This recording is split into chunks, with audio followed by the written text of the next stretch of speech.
asked the Supreme Court to block further proceedings in his New York hush money case before his Friday sentencing. He was found guilty of 34 counts of falsifying business records related to payments to adult film star Stormy Daniels. A man with a machete tried to enter the Capitol Visitor Center while former President Carter lies in state. Security found the machete and 3 other knives in his bag. He was arrested and faces multiple charges. And the college football playoff semifinals start today with Notre Dame versus Penn State in the Orange Bowl. On Friday, Ohio State faces Texas in the Cotton Bowl. Notre Dame and Ohio State won their previous bowl games to advance. I'm Bree Wood on the Black Information Network, your home for Black News First. New Schools for New Orleans wants to send a special shout out to our partner, the All-State Sugar Bowl. During the holiday break, over 30 teachers had the opportunity to ride in the New Year's Eve parade, and boy, did they have a blast. In addition, we had over 60 teachers attend the All-State Sugar Bowl game. Out of the 60, 11 teachers received a $1,000 gift card to purchase needed supplies to enhance the learning experiences for their students. Thank you, All-State Sugar Bowl, for your commitment to NOLA's teachers. Good morning, Wake Up. The Good Morning Show. Good morning. On WBOK 1230 AM.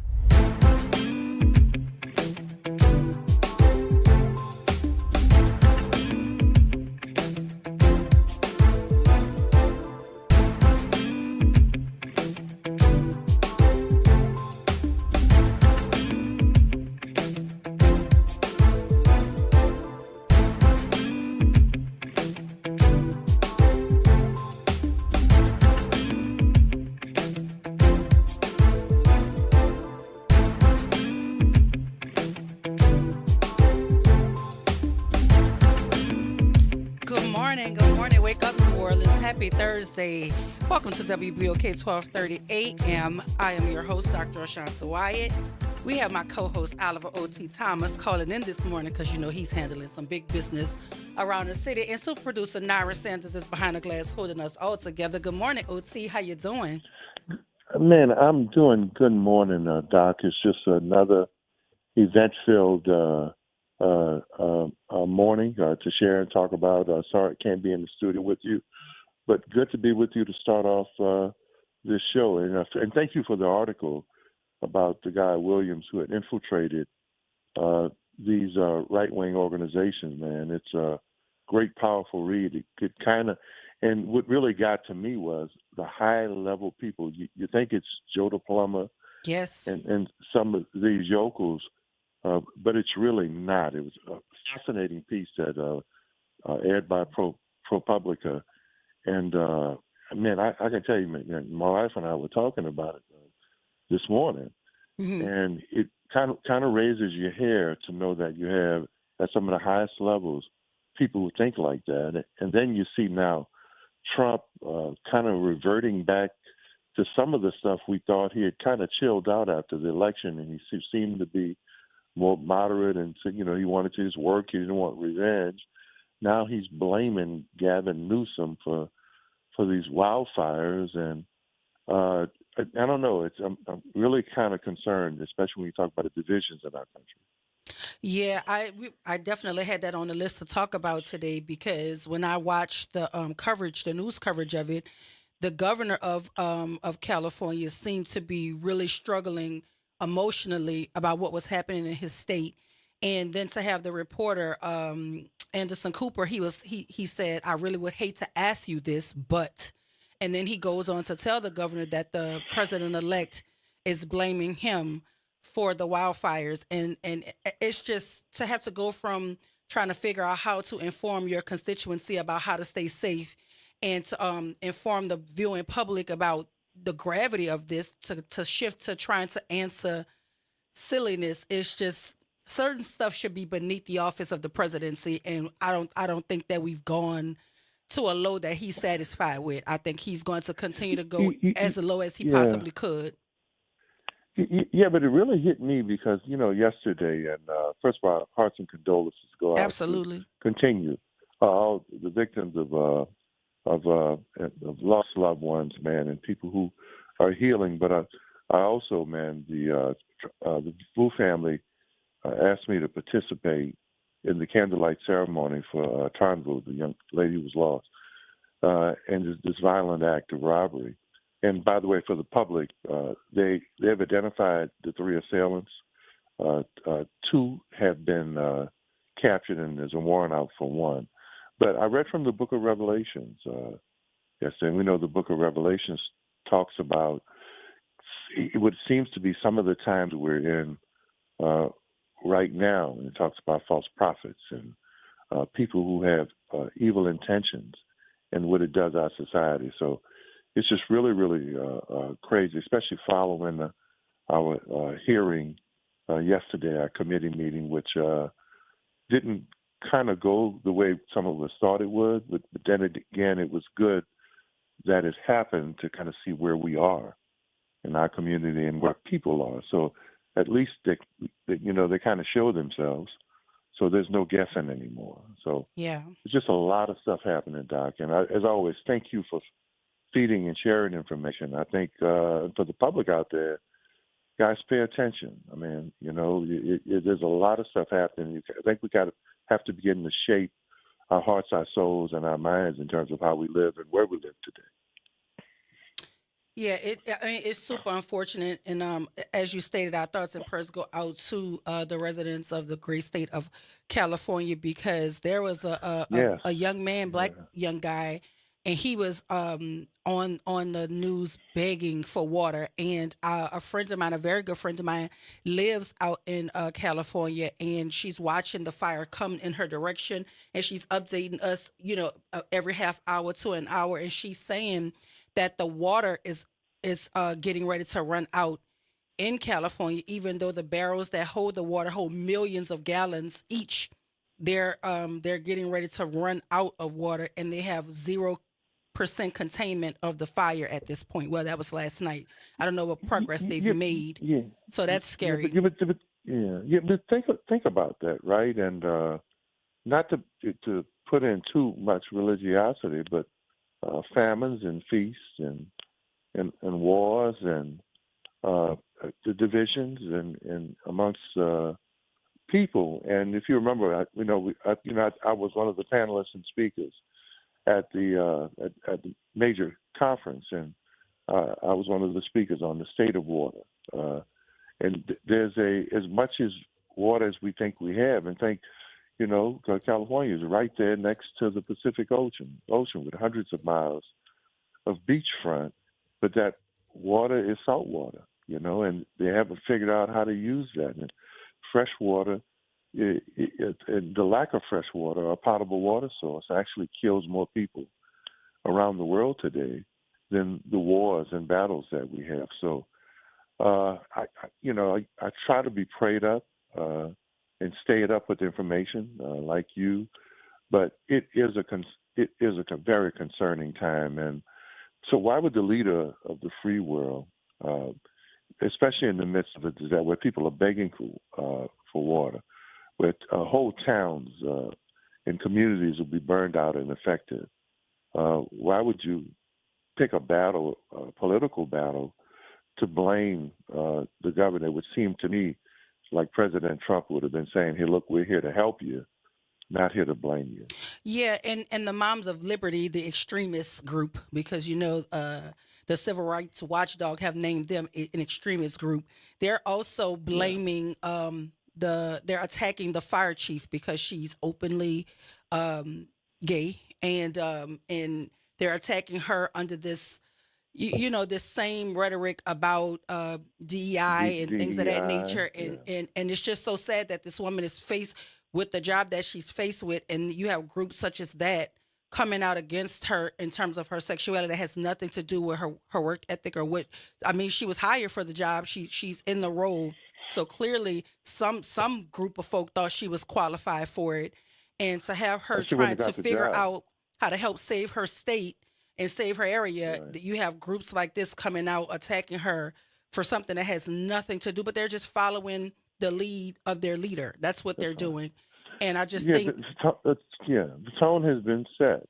And you're right. And leaders have a couple of functions, 3 things they can do. They can lead to unite us. They can continue the same, or they could lead to divide us. But there's DEI happening on the other side. demons entrenched in ideology. And so, so to me, don't practice that DEI because it's evil. And whatever people's lifestyle are, as long as they're good people and as long as they pay their taxes and as long as they do their jobs and they just want to live their life, then that's on them. I don't agree with everything people do. People don't agree with everything I do. But you have your right to live. And I think you mentioned it the other day, Doc, freedom and liberty. And you questioned it on the show the other day. What does that mean today? And we're seeing that.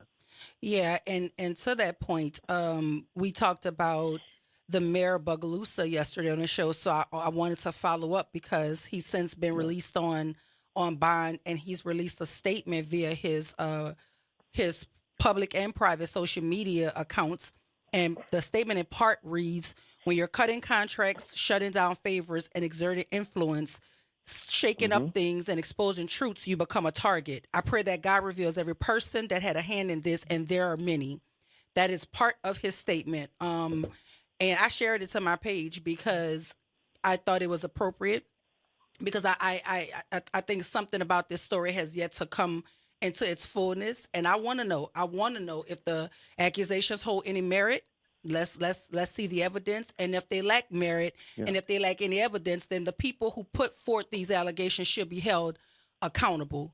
Because, like we said yesterday, there's no way to unring a bell. You can't get your imagery back. You can't get your name back. It will forever be maligned in this way, because if you Google him, it's going to come up every single time. And that's the long and short of it. Yeah. We interviewed him after he was elected. Yes. And I'll never forget the cowbells and whistles and the accusations had started immediately in terms of the old power structure in Bogalusa and in that part of the state. Started to cast aspersions and question his election and challenge him the day of. Not just the day of, but the day after. And, he held firm. And that what he did was he upended a system that not only was racist and sexist and backwards, but he and what he explained to us was his goal was not to be against anybody, but to make sure that in that part of the state everybody was included. Everybody had a voice, and to him, everybody didn't. And I think he won because of the frustrations of a lot of people who felt like they were locked out of the system. So, ever since he was seated, there has been this movement to what is Byron Allen's 4 Ds? Dismiss, discredit, demonize, and now ultimately try to destroy.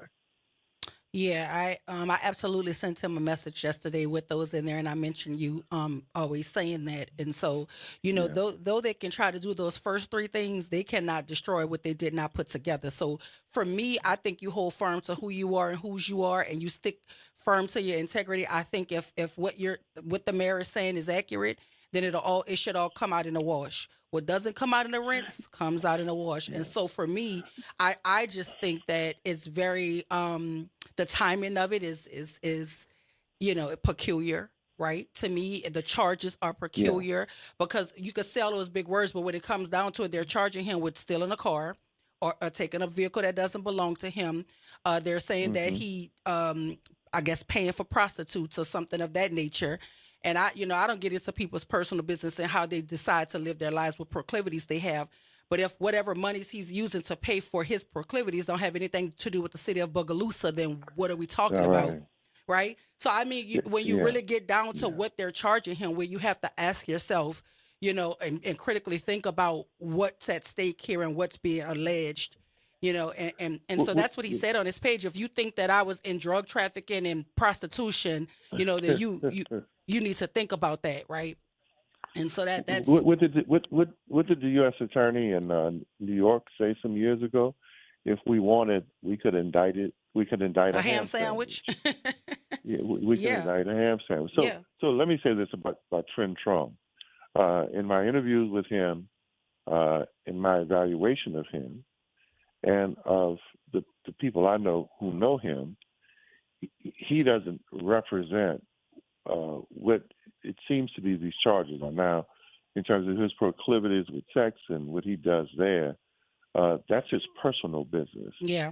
But the other stuff, part of a drug ring and a conspiracy, and what I understood now, I thought it was federal charges, but we've seen this is the state police and the state investigation that's charging him. So he's never represented that, and in terms of what I've seen and the people who know him, and then of course the interviews that we had and conversations there. So I'm like you, stand by on pause. Yeah. Let's see what they come with. And again, because we got to be very clear here, because the folk are listening. We do not condone criminal behavior here at WBOK 1230 AM. What we're saying is you should always be hypercritical of the things that are said to you and being slow to judgment without any evidence or facts of the case. What he's actually been charged with is, it says transactions involving proceeds from drug offenses. That sounds very ambiguous to me. Transactions involving proceeds from drug offenses, unauthorized use of a movable, and soliciting for prostitutes. And underneath it says an unauthorized use of a movable is defined as the act of taking someone else's personal property without their permission. So that is what he's being charged with. Well, RICO and conspiracy makes it so easy. Somebody said that Dr. Wyatt took that ham sandwich. Yes. And what somebody said that somebody said, if they have dealings and they're trying to negotiate what's called get on the bus, right, then they'll say whatever needs to be said to corroborate. Absolutely. And I don't proclaim to be anybody's attorney, Oliver, but transactions involving proceeds from a drug offense tells me that you accept money, or somebody could, get money, or you're spending money, and they're trying to say that money originated because of some sort of illegal drug transaction. That's the way I'm reading that. Well, but that also involves somebody saying something. Somebody told them this is what it was, right? Yeah. So we'll see.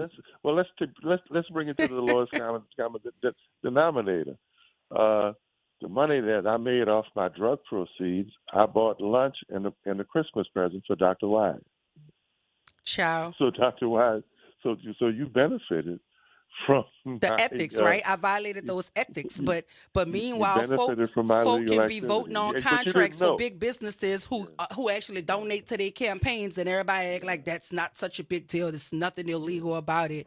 Yeah, it just all doesn't smell right to me, and I think the charges seem very superficial in nature. I just want to be able to see the evidence that they have, and again, if he's responsible for the things that they're alleging, then hold him accountable. But if you have no evidence and no proof and no facts to back up this arrest, and you've harmed this man's career in this way, somebody ought to be able to be held responsible for this. That's just my 2 cents on it. I have found out, and I talked to some very prominent people in the press over the years, given the role that we play with Equity Media and WBOK, and it's over time you develop those relationships too. There are people in the press that people plant information with to discredit or destroy people politically. I've had conversations with very prominent people within the press who will say that so-and-so will call and feed them information on an opponent or on another elected official. And that's just the nature of where it is right now. And I will say again that this young man beat the power system, the structure in Bogalusa and in that area. And from the moment that he won and the moment that he was sworn in, there's been an attempt to discredit him and diminish and overthrow his term. So it hadn't stopped. So, they found the ham sandwich. Yep. Well, we have to go to break over here and pay the bills. Absolutely. But you also know on Thursdays is Congressman Troy Carter Thursdays. Yeah. But before we go to break, I'm going to leave you with this. The mayor of Bogalusa, Tyron Trong, said, "Those who know me, and I'll let God and my attorney handle the rest." That is part of his statement. So And I think that's where you deal with it, Dr. Wyatt. God bless you, and handle your business. Absolutely. And we'll talk about this other stuff and continue to do what you do. God is involved in your heart and your words. And thank you for sharing information. And I'll be listening while I'm on my way to my video. Thank you for calling in. We Doc. appreciate you, OT. Have a blessed one. Absolutely. You too. So listen, guys, on the other side of the break, we'll have our conversations with our congressman right here, WBOK 1230 AM, what New Orleans is talking about.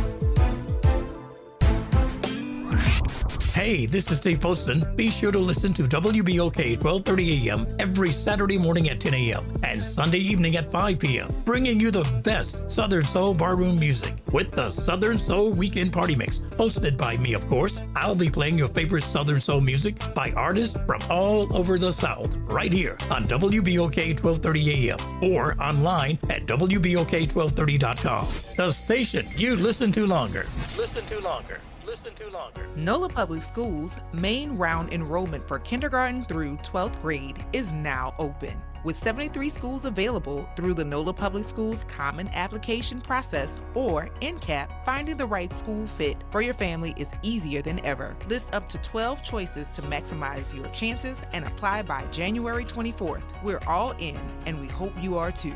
Apply today at enrollnolaps.com. That's enrollnolaps.com. Hi everyone, I'm Dr. Jennifer Avegno, Health Director for the City of New Orleans.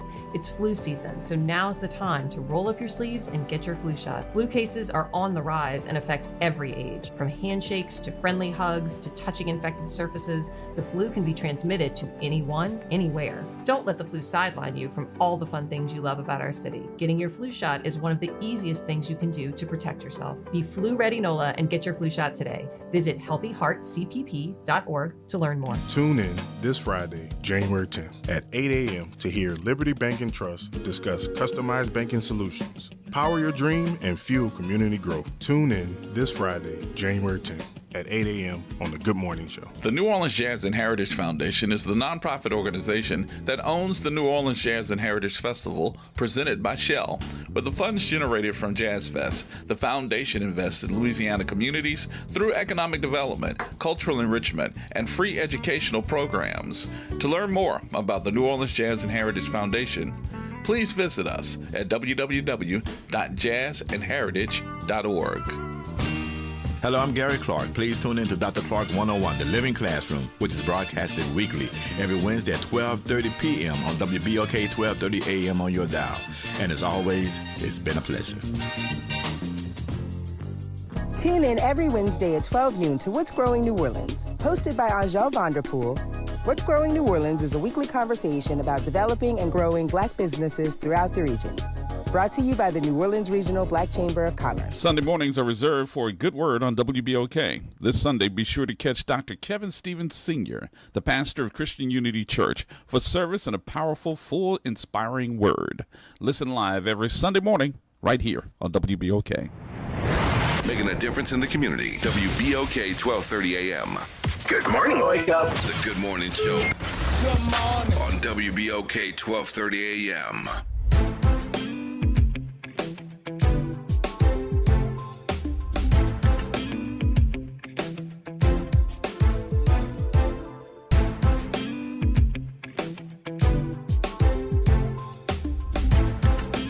We are back. Welcome back to the Good Morning Show. I am your host, Dr. Ashanta Wyatt. Super producer Nara Sanders is behind the glass, holding us all together. We want to give a shout out to my co-host, Oliver O.T. Thomas, as well. I'm not sure if he's still there with us, but on the line with us right now is the one and only Congressman Troy Carter. Good morning, Congressman. Welcome to the Good Morning Show.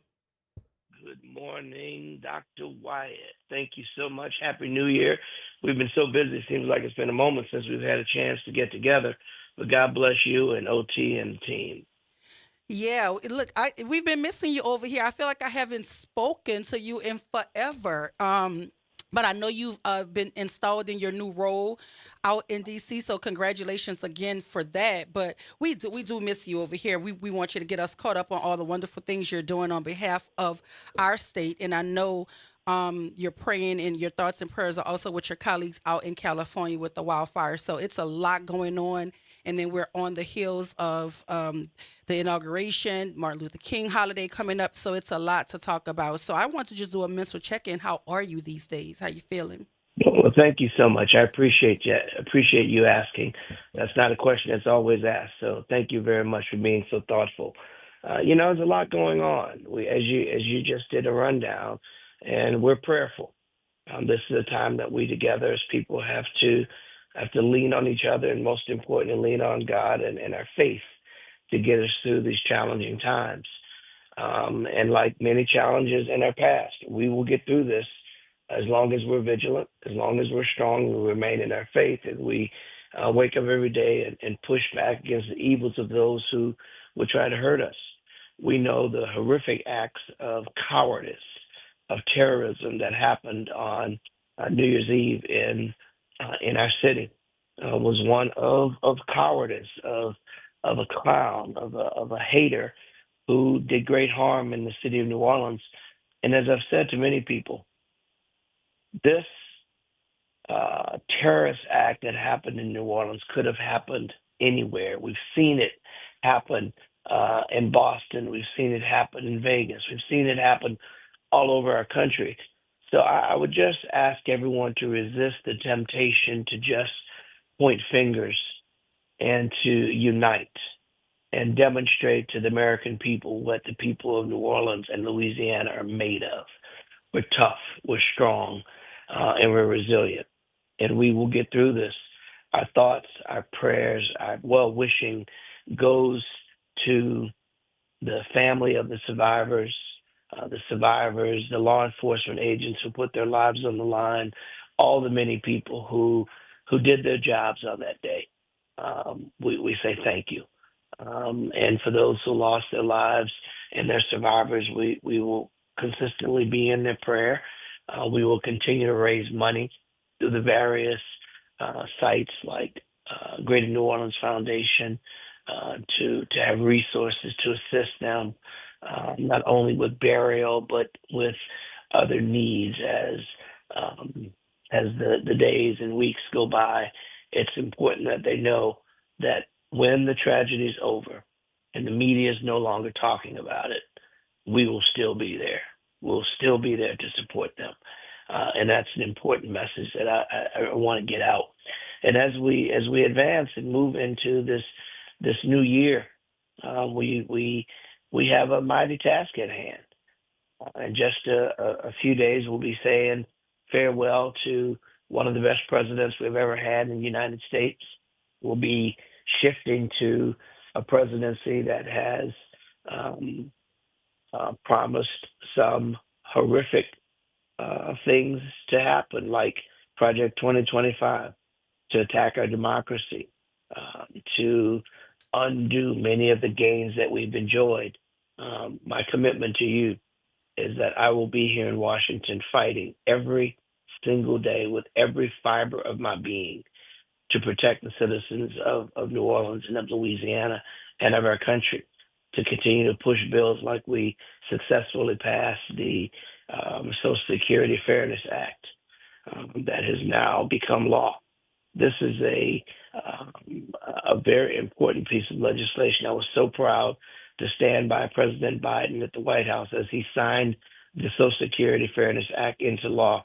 Proud to have been an original co-author of this bipartisan legislation, advocating the repeal since I was first elected to Congress.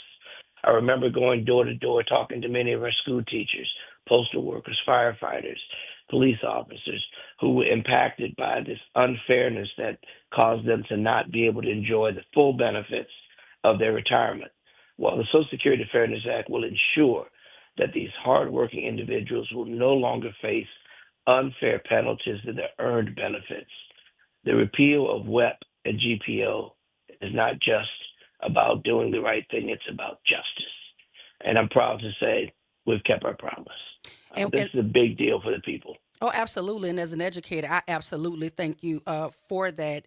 And I want to talk about that, but I want to make certain that we don't gloss over the fact that you came here with President Biden to pay your respects to the victims of the Bourbon Street terrorist attack.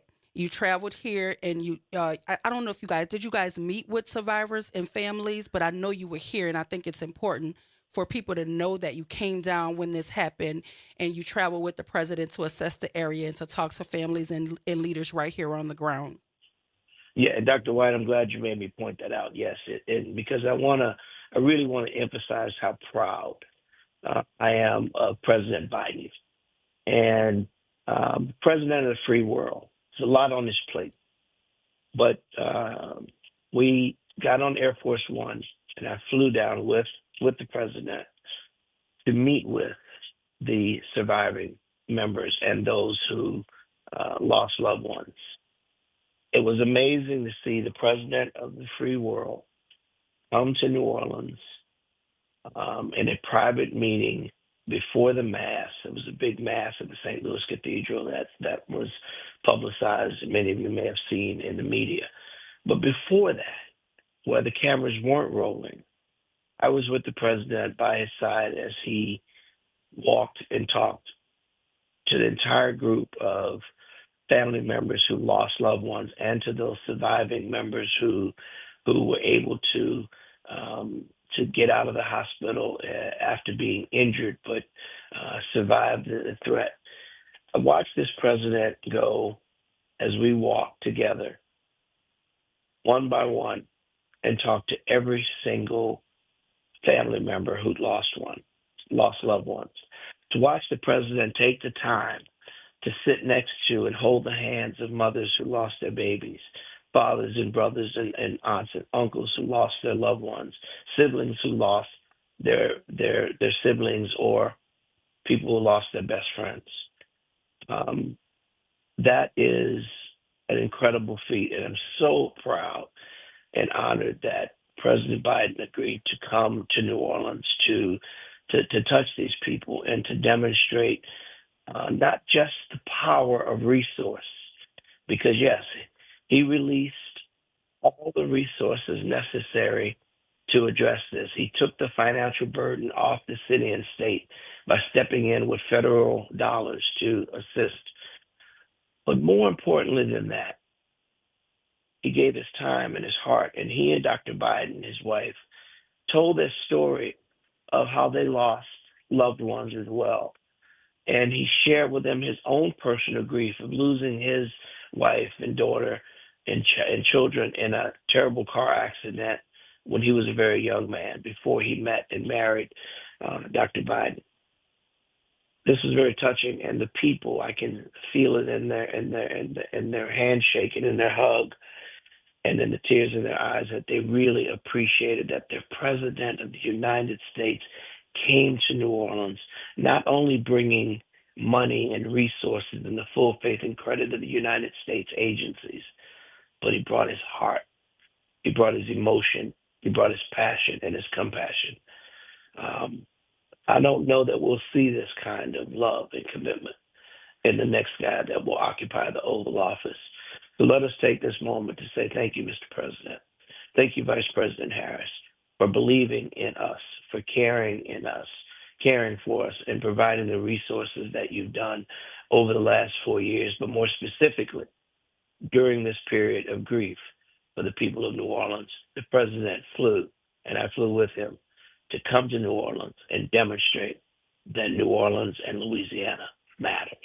Absolutely. We definitely want to thank our president and first lady for visiting, but we also want to say thank you to you, Congressman, as well, because you asked for expedited approval from the president for emergency disaster declaration and also the SBA disaster declaration for Orleans Parish. So you were instrumental in making certain that those resources were allocated and given to the city so that we can help in the recovery of our people affected by the terrorism that took place on Bourbon Street. So if you want to speak to that, you can, but I personally wanted to thank you for that because so many of those workers need something to tide them over while they're recovering before they could get back to work, if ever they get back to work. So that is instrumental, And and that- I want to thank you for that.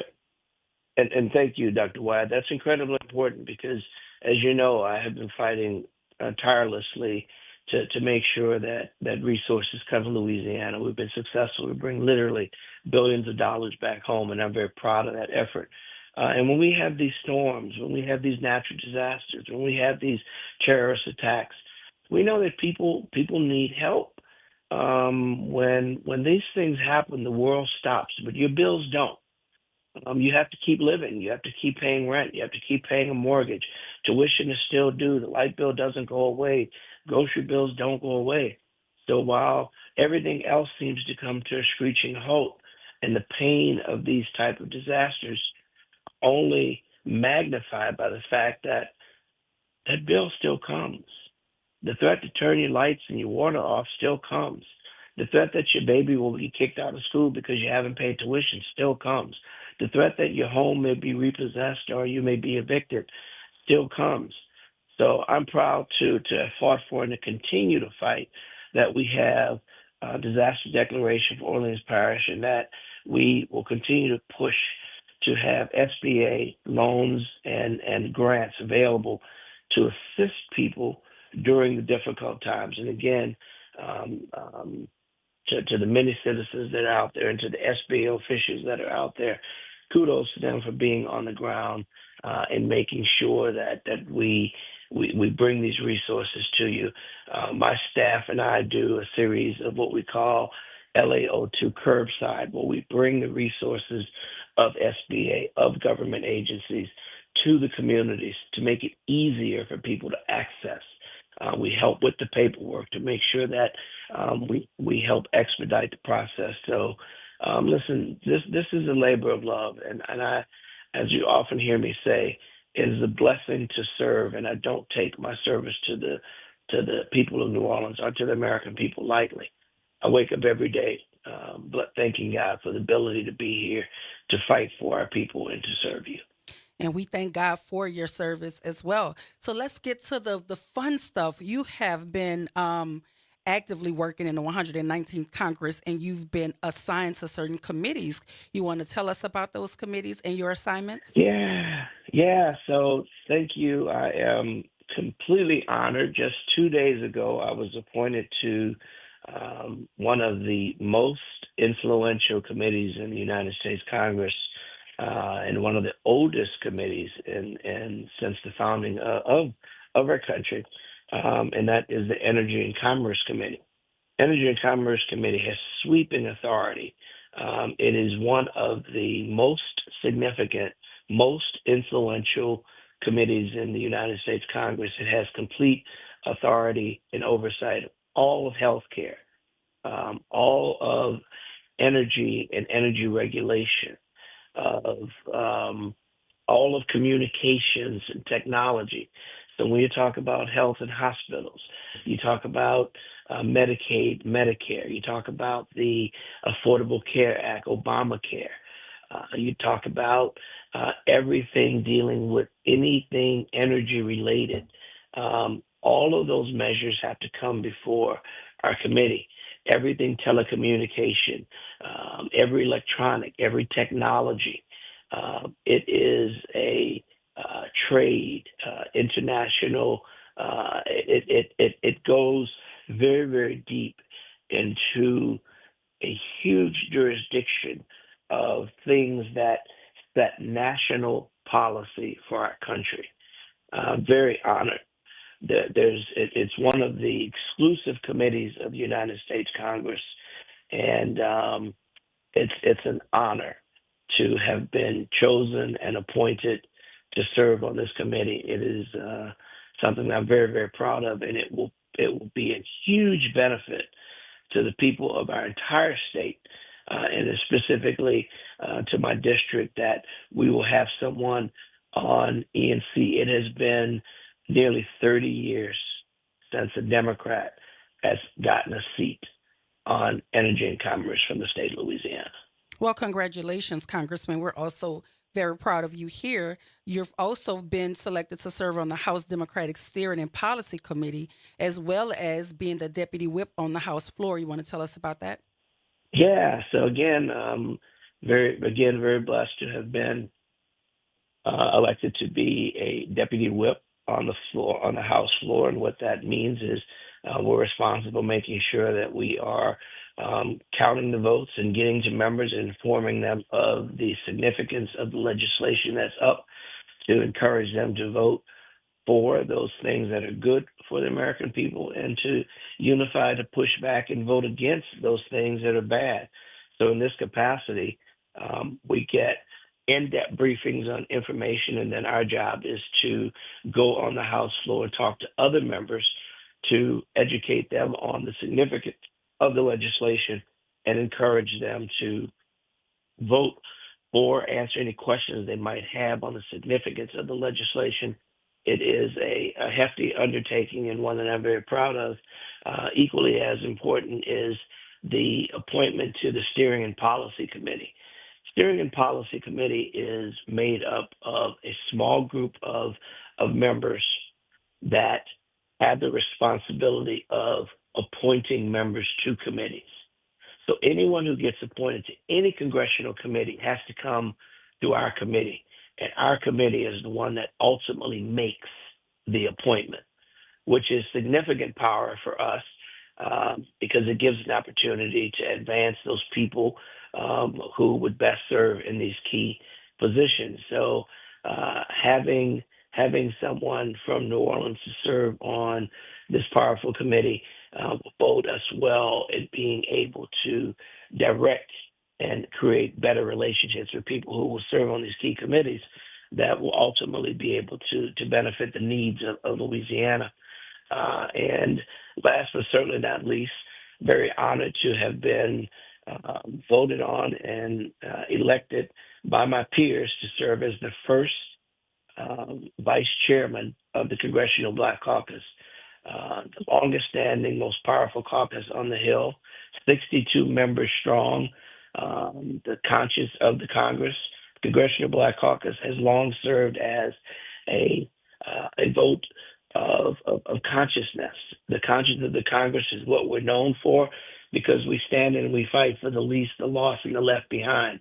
To be that voice fighting for people that have historically been wronged, people that have been underrepresented, and to be that strong block of vote to push for those things like affordable health care, like economic parity, like environmental justice, like economic freedoms and freedom of choice and freedom to love, and fighting for an economy that's inclusive of all people.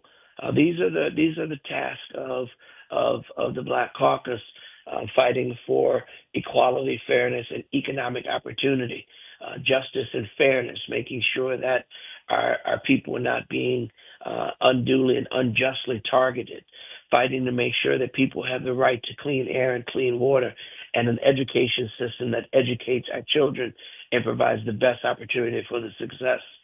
So I'm very proud to have been elected by my peer to be the first vice chairman of the Congressional Black Caucus. And we're very proud of you too, Congressman. We have to go to break here to pay a few bills, but we're going to finish up our conversation with you on the other side of the break. And if you want to congratulate your congressman or have a question for him, the number here is 504-582-9422. After the break, we will have more with Congressman Troy Carter right here, WBOK 1230 AM, what New Orleans is talking about.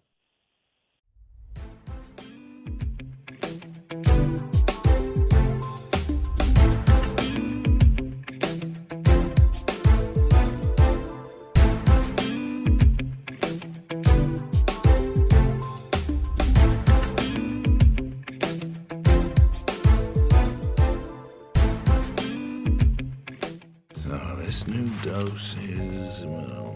nope, that's not it. The price is nowhere to be found. Mr. Green? Hi, it's all good. We've got this. This is not just help from a Walgreens pharmacist. Oh, new prescriptions. Cool. Let me check to see if these are the lowest cost options covered by your Medicare plan. Oh, that's great. Thank you. This is someone supporting you every step of the way. Chat with a pharmacist today to find help saving. This is the human kind of help. Walgreens. Tune in to The Monitor's Mic, where we talk about oversight, policing, and you. Hosted by the Office of Independent Police Monitor, we're here to shine a light on policing issues that matter, from real-time policing updates to in-depth interviews. Every Friday at noon on WBOK. The New Orleans Jazz and Heritage Foundation is the nonprofit organization that owns the New Orleans Jazz and Heritage Festival presented by Shell. With the funds generated from Jazz Fest, the foundation invests in Louisiana communities through economic development, cultural enrichment, and free educational programs. To learn more about the New Orleans Jazz and Heritage Foundation, please visit us at www.jazzandheritage.org.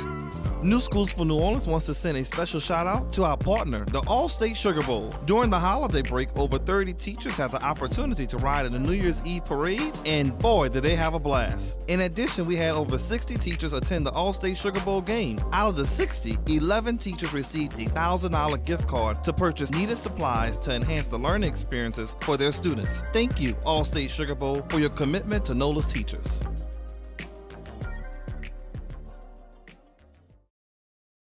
Good morning, Wake Up. The Good Morning Show. Good morning. On WBOK 1230 AM.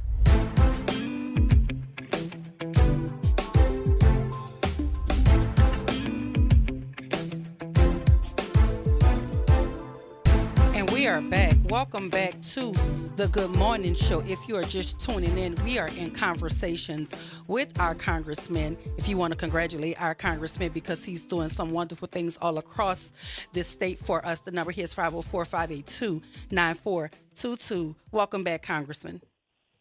Thank you very much, Dr. Wyatt. No, you're welcome. No, Listen, it is. Go ahead. No, please go. Listen, I'm very proud. Like when I was watching when you were they were posting all about you being nominated and voted in to be the first vice chair for the Congressional Black Caucus. But I didn't know you were named to these other committees. So it's so good to see that the fruit of your labor is giving you the kind of reward that you so rightfully deserve, because I don't know anybody that's working as hard as you are on behalf of this state, in particular, this city. I sent you something as well. I don't know if you got it, but I wanted you to see it because, again, you fought too hard to make certain that the resources came to the city of New Orleans in terms of the SBA and all of those resources in the wake of the terrorist attack. But I was just confused about how the other parishes were coming in on that. Were they also affected by the terrorism that took place on Bourbon Street? No, they weren't. Directly. I think the declaration and the reason it was impacted that way is because of the widespread SWAT of the reverberation of, because many people came from different places. Got you. And so when we have these declarations and we use resources from surrounding parishes to assist, it's important to note and to thank the parishes, particularly the sheriff's departments, who came in from the surrounding areas. I was at that. I got that horrible phone call at 4:00 in the morning. I was in New Orleans for New Year's Eve and jumped up and immediately started talking to the White House and talking to the FBI and talking to the Secretary of Homeland Security.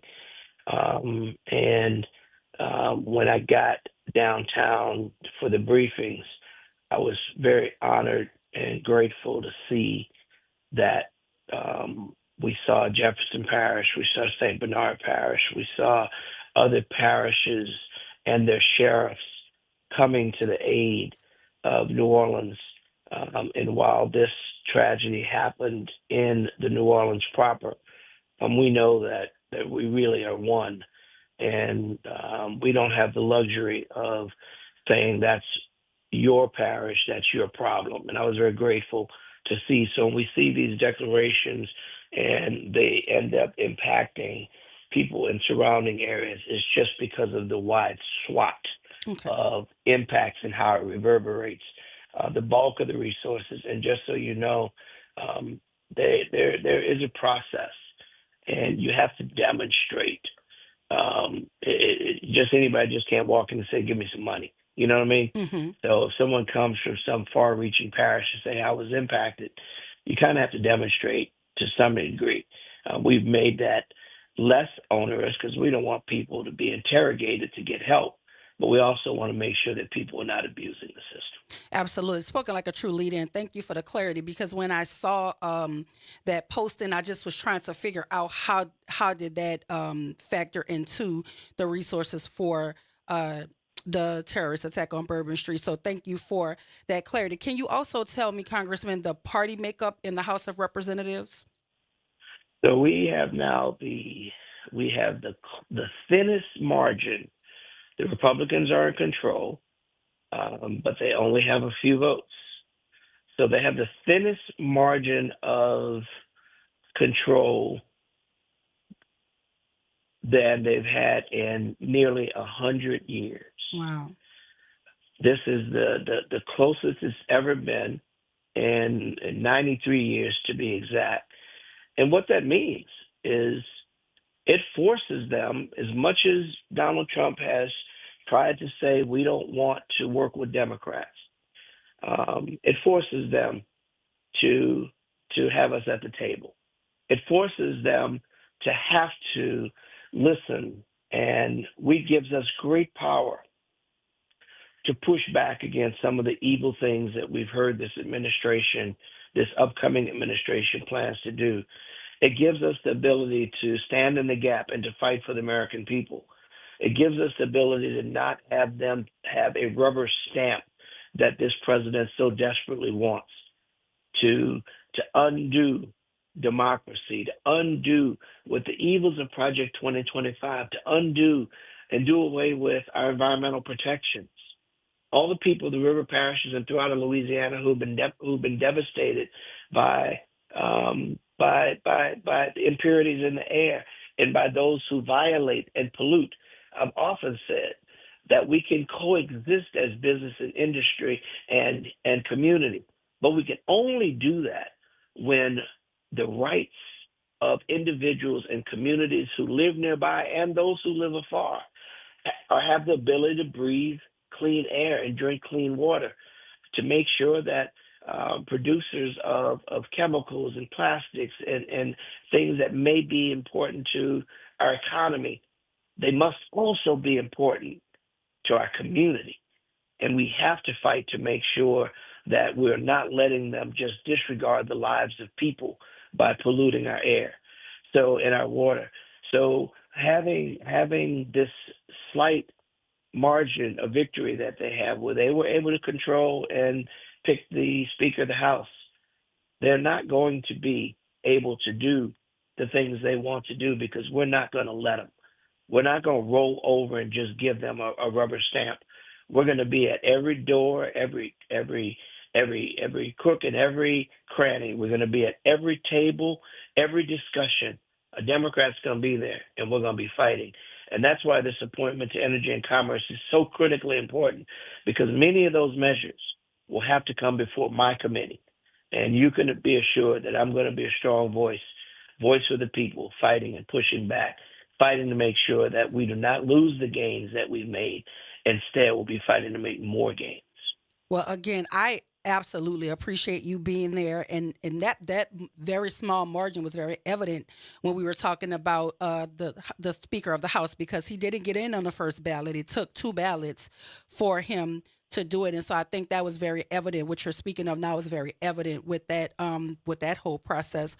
So thank you for not only just being there, but serving us in the best interest of what we need here in the state of Louisiana. So thank you for all you do. But before you go, with the few minutes you have left, do you want to tell us about the Service Academy nominations? Yes, please. Let me tell you about that, because that's very important. As you know, we have the ability to recommend young people to go to one of our service academies. We have the ability to send kids to the Naval Academy, to the Army Academy, to West Point. The opportunity for students. So we seek nominations, and members of Congress have the ability to appoint these young people to serve.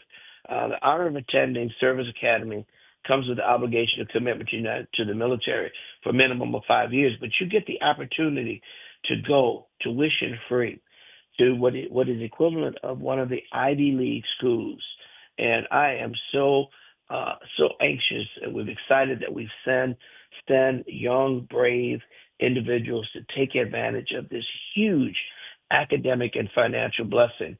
And I would encourage people to go to our website, troycarter.house.gov, for more information on how we can help mentor and tutor and get our young people prepared to accept one of these scholarships where they can go and be a part of the United States Naval Academy, the Merchant Marine Academy, the Coast Guard Academy, to become an officer in the military and to get an absolute free. And unlike some scholarships where you get a partial scholarship or you get this, these scholarships cover everything from soup to nuts. And this is an incredible blessing. And I am always looking for, particularly because we have a limit in the past of young African Americans being able to participate for this. Now, this is open to anyone, and we don't discriminate, but we have a vast weakness in the minority area of people to come and take advantage of this. So if you would help us, Dr. Wyatt, and every educator, every school teacher, every administrator out there, please, please, please help us find qualified students. Again, visit our website, troycarter.house.gov, for more information on our Service Academy nominations. And let's take advantage of this huge opportunity that I have to bless our young people with a full-scale free education. And the deadline for that is January 17, 2025. So if you're within listening distance of this broadcast, please, if you think you have a child that may qualify, go to troycarter.house.gov. The deadline is January 17, 2025. Thank you so much, Congressman, for being with us. And just so you know, we do this every year. Every year. Good. That's good to know as well. So we'll do it again next year. We'll do it again the year after that. So every year we have this opportunity, and I ask people to please, please, please take advantage of it. Thank you so much, Congressman. As always, we look forward to Troy Carter Thursdays. Congressman Troy Carter Thursdays here at WBOK. So thank you for always availing yourself to us and always fighting on behalf of us in Washington. Thank you so very much. Have a wonderful God bless you, rest Dr. of your Wyatt. day. God bless OT. God bless WBOK. Keep offering unfettered facts to the people. It's making a difference. God bless you. God bless WBOK. God bless America. Absolutely. Thank you, Congressman.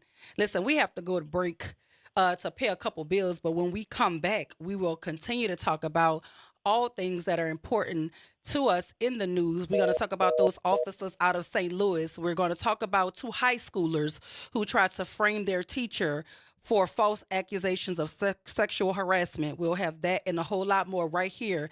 WBOK 1230 AM, what New Orleans is talking about.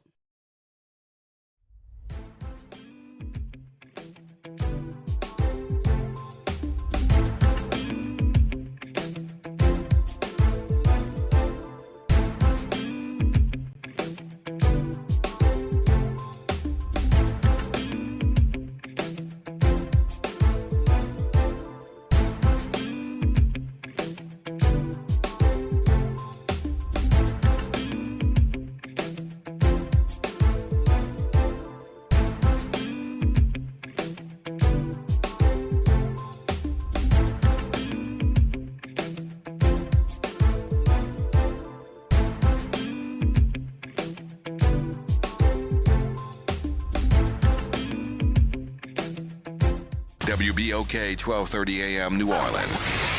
Home of the Good Morning Show, 7 to 9 a.m. weekdays. This news report is brought to you by New Schools for New Orleans. I'm Bree Wood with 4 things you should know from BIN News. Bogalusa Mayor Tyron Trong is out on bond after being arrested on charges involving drugs and prostitutes. Louisiana State Police seized various drugs and guns, arrested Trong and 6 others. More arrests are expected. President-elect Donald Trump and First Lady Melania Trump paid their respects to the late Jimmy Carter at the Capitol Rotunda. Carter, who died at 100, will have his funeral today at Washington National Cathedral. Over 1.5 million Georgians are now enrolled in Affordable Health Care Act coverage, up by 200,000 from last year. President Biden noted that nationwide enrollment has nearly doubled since 2021, thanks to longer enrollment periods and premium subsidies. And in women's college basketball, Washington State plays St. Mary's tonight, and Portland State faces Eastern Washington. And Washington will play number 21 Michigan State on Sunday. I'm Bree Wood on the Black Information Network, your home for Black News First. New Schools for New Orleans wants to send a special shout out to our partner, the All-State Sugar Bowl. During the holiday break, over 30 teachers have the opportunity to ride in the New Year's Eve parade, and boy, did they have a blast. In addition, we had over 60 teachers attend the All-State Sugar Bowl game. Out of the 60, 11 teachers received a $1,000 gift card to purchase needed supplies to enhance the learning experiences for their students. Thank you, All-State Sugar Bowl, for your commitment to NOLA's teachers. Good morning, Wake Up. The Good Morning Show. Good morning. On WBOK 1230 AM.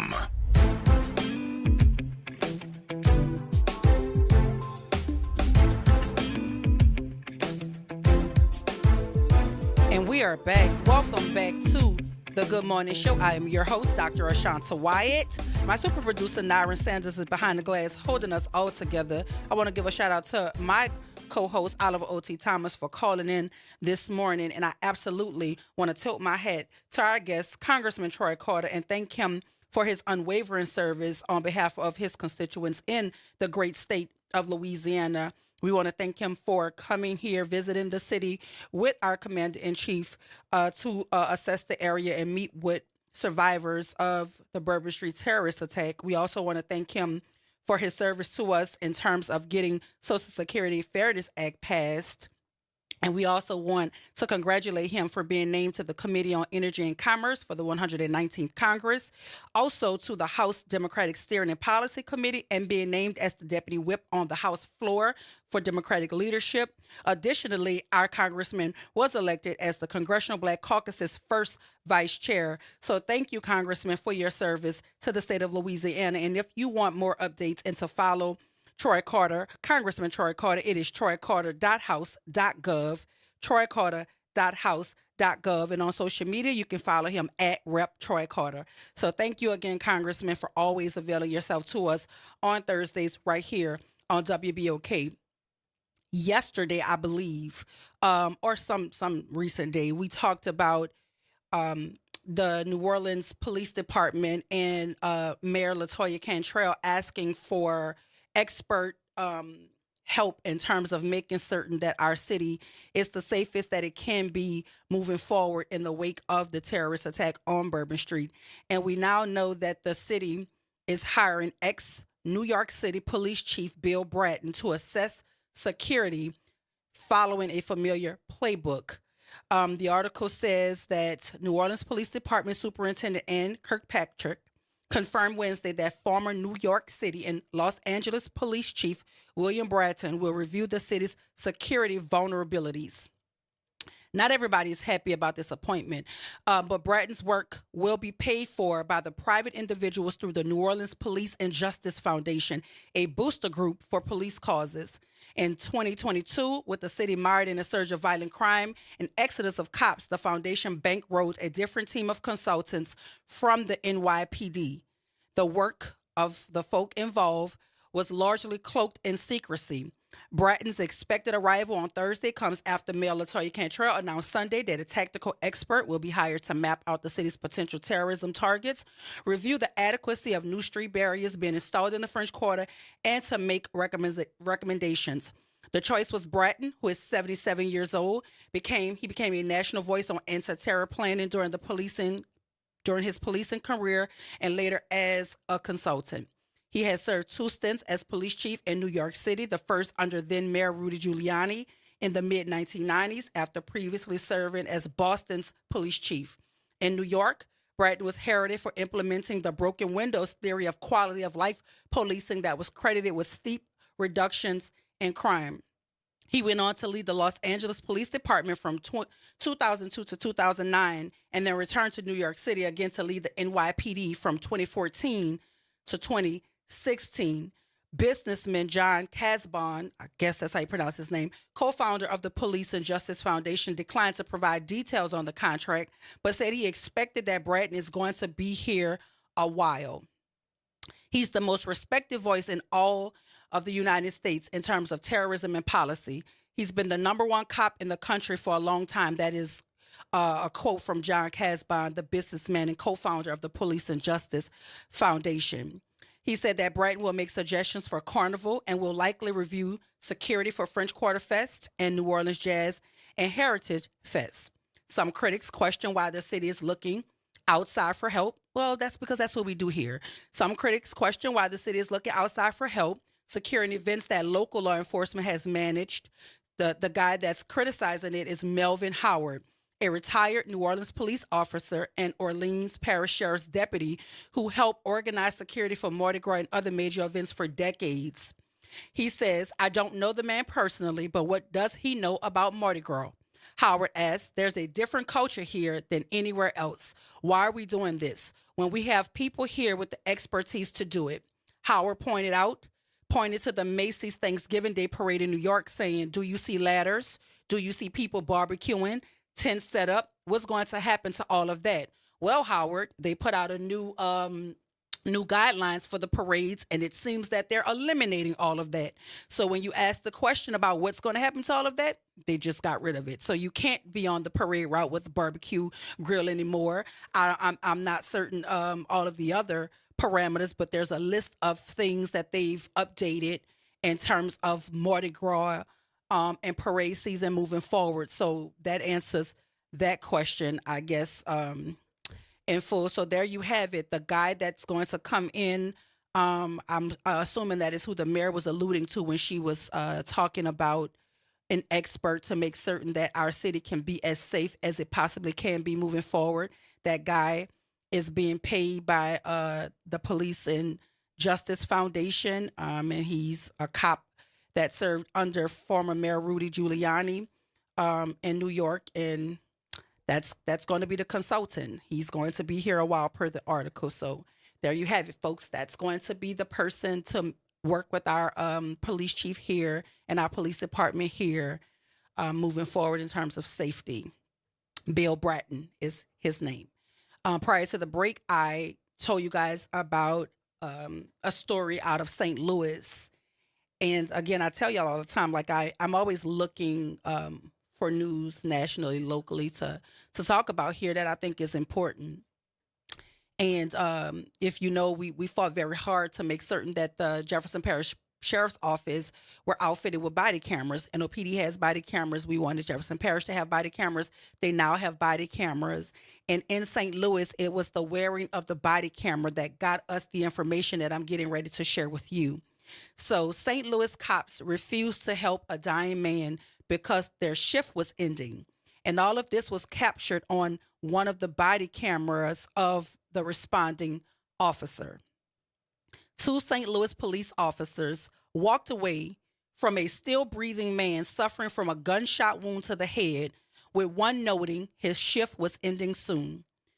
Body camera footage aired by First Alert 4 shows that officers Ty Warren, who is black, and Austin Frazier, who is white, responding to a call about a man who said he planned to die by suicide in the city's Forest Park on September 10th, 2023. A complaint filed by the St. Louis Department of Safety in front of the Missouri Administrative Hearing Commission obtained by People includes a partial transcript of the exchange between the 2 officers as they responded to the call, which matches what was said in the reported footage. Officer Frazier is quoted as saying, "We ain't taking this," and there's an explicative right there, according to the complaint. "Let's cruise around and come back." The reported body camera footage also features Frazier saying, "I get off in 30 minutes. The pair then left the man, who later died and was identified as Urian Rodriguez Rivera, and cruised around the area before returning to the scene while other officers were responding to the call, according to the complaint. Frazier and Warren did not inform the 3rd officer that they had already found the body. The 3rd officer called in Rodriguez Rivera's condition immediately upon finding him in the park. First Alert 4 also obtained another officer's body cam footage in which the officer notes that Frazier and Warren left the scene once other officers arrived. The complaint states that Warren admitted that he had made a dumb decision and that he succumbed to Frazier's pressure. The two individuals are no longer employed by the St. Louis Metropolitan Police Department. The department said in a statement to People, while we are unable to comment on specific personnel matters, SLMPD holds its officers to the highest of standards. Appropriate disciplinary action will be taken if an officer is found to have violated policies. Now, that's the article. The very short of it is a man called and threatened suicide. He followed through on his threat and shot himself in the head. The responding officers, Warren and Frazier, one white, one black, showed up on the scene. The black officer is the officer whose body camera was on and operable at the time. Officer Frazier's body camera was not on. Officer Warren's body camera caught Officer Frazier walking up to the body, taking account of the severity of the scene, and I guess realizing that it would take longer than 30 minutes to follow through with his oath of office. So he looked at Warren and told him, look, we're not about to do this. I get off in 30 minutes. Let's just go ride around. And Warren went along with it and left the scene, left the man to basically die from a gunshot wound to the head. When officers responded for the second time, they started to give him life-saving measures. They called EMS. They got the folk out there. They put him on a stretcher. He was still breathing when he left the park, but he succumbed to his injuries. And I think that's one of the most egregious things I've ever witnessed in terms of police response to a person in critical need of care. And it's just the callous nature in which it was handled. Those sort of folk do not belong on anybody's police force. They don't belong in any realm of service that requires them to be in charge of other people's livelihoods.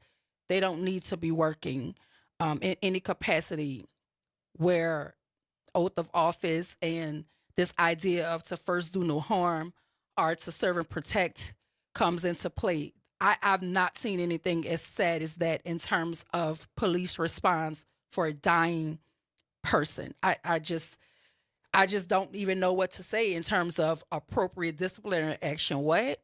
They need to be fired and charged, in my opinion. But that's just me. But listen, I am grateful for those people who serve their communities righteously, who wear the badge righteously, who do what it takes to serve and protect people righteously. Those are the type of officers that we need to always commend and always talk about, and more positive stories have to come out so things like this don't run the headlines. But this is absolutely sick. And I think it's very shameful on former officers Ty Warren and Austin Frazier. Very, very shameful. They don't need to be employed anywhere else. Anywhere else, they need to be charged. And I'm certain they've opened their department up to a lawsuit. I'm certain of it. But that is what is being reported out of St. Louis. So thank goodness for body cameras, because had former Officer Warren's body camera not been running at the time, we wouldn't know the true nature of their response or their lack of response, because his body camera is what they use to bust this case wide open. So our thoughts and prayers are with the family of the deceased man out in St. Louis. Our hearts and prayers go out to him and his loved ones. In other news, y'all, right here in the states of Louisiana in Lafourche Parish, there's 2 high school girls who have been charged for trying to frame their teacher for inappropriate messages. This one really got me going, because all I could think about again is this idea that you cannot unring a bell. When you start to put allegations on people and you say things about them, especially in our field, in the education field, and you're talking about inappropriate relationships between a male high school teacher and young female students, his reputation probably will never recover because, people listen to the lie. The lie will travel at lightning speed. The allegations so salacious that people are going to continue to talk about it, and nobody's going to go back and revisit the truth of the matter. And the truth of the matter is this guy is completely innocent of the charges or the false allegations that were made against him by a 16 and 15-year-old students. So on December 18th, 2024, juvenile detectives opened an investigation into a report from a concerned party that a Central Lafourche high school teacher had been sending inappropriate messages to a 16-year-old female student. Detectives learned that she and a 15-year-old friend were allegedly engaged in conversations involving inappropriate messages from the teacher via an online instant messaging platform. Over the next 2 weeks, detectives conducted a thorough investigation, including interviews with all parties allegedly involved, and obtained search warrants for their phones and accounts on the messaging platform. The investigation revealed that the two teenage girls had fabricated messages, created fake accounts, and shared screenshots with friends in an effort to frame the teacher for sending inappropriate messages.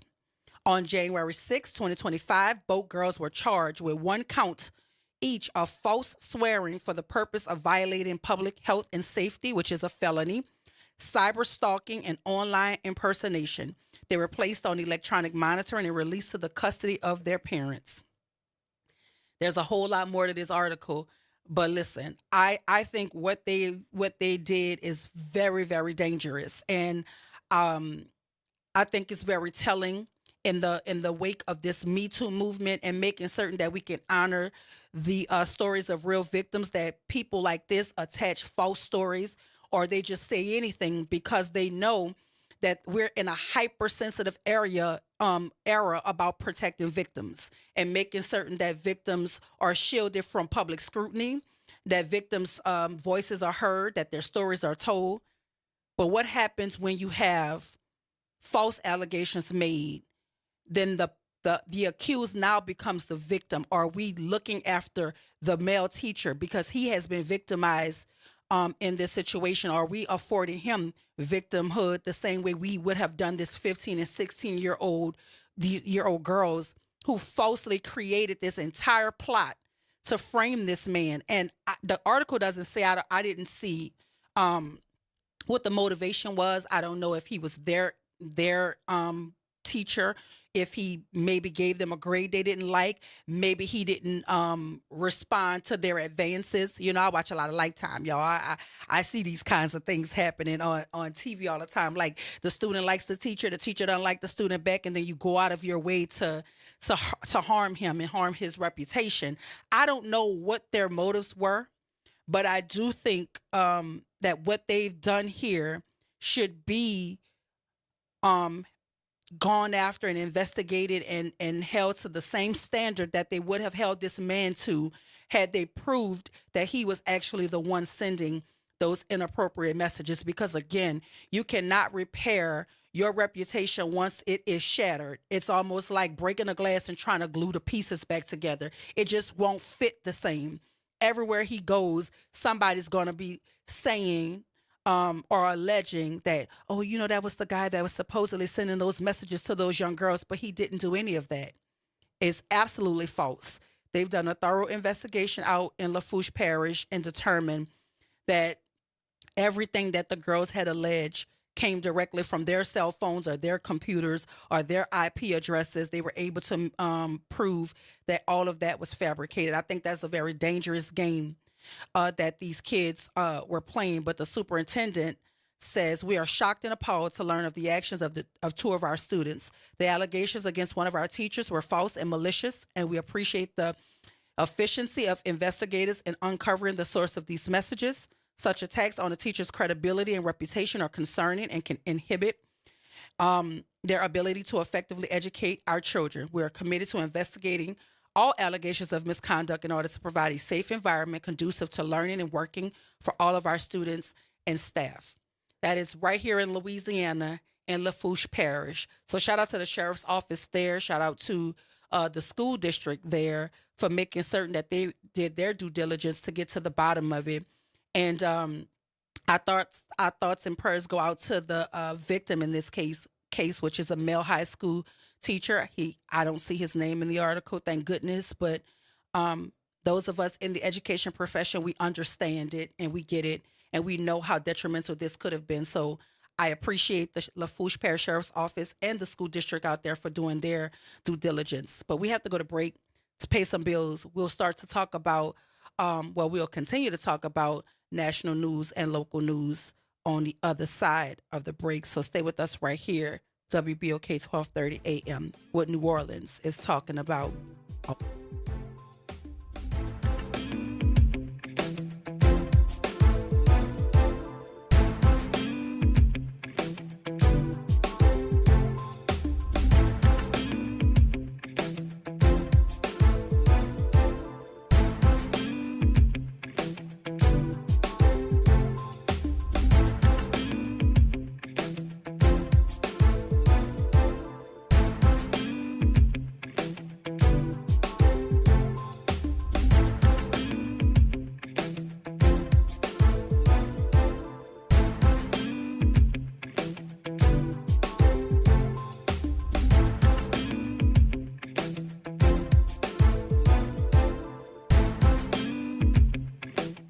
This is Monica Pierre along with Sally Ann Roberts Daybone, co-host of Your Power is On. Your Power is On gospel music show is coming on at a new time. Tune in Sunday mornings from 7 to 8 a.m. for music that feeds the spirit. Get your Sunday on. Right here on WBOK 1230 AM and WBOK1230.com, the station you listen to all day long. Good morning. I'm Daryl Forges with WDSU News, and here's your headlines.